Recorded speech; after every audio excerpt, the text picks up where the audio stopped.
Ja men bröder och systrar, töser och pågar. Det är en glädje att presentera för er äppelknyckar. Ja!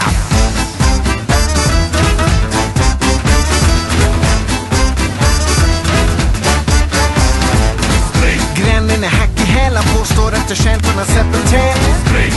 Jag vill ju vänner, måste göra något åt hon är sen. Far han är proletär och jobbar sent men har inte råd med check. Så klart jag har mina själar, för övrigt är ju grannen miljonär.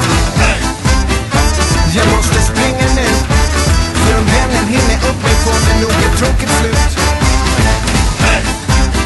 Men jag kan inte tveka nu, för om morsan kommer på mig blir det utegångsförbud. Mor hon är missionär och säger att jag missade en himla värld som prosten lovar försäljt på söndagsbönen men jag var inte där. Att jag skapar besvär i grannskapet med maten är inte här så. Var är Jesus när vi behöver hjälpen att betala i affärsrum?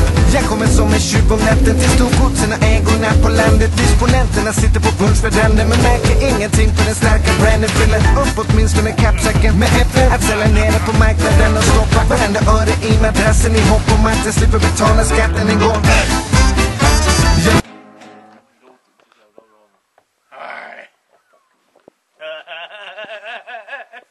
Monbil. Kolla, titt på bilen. Solen mitt öga. Se fan inte. Eller? Är inte solen i vägen? Men håller du käften? Fattar du det?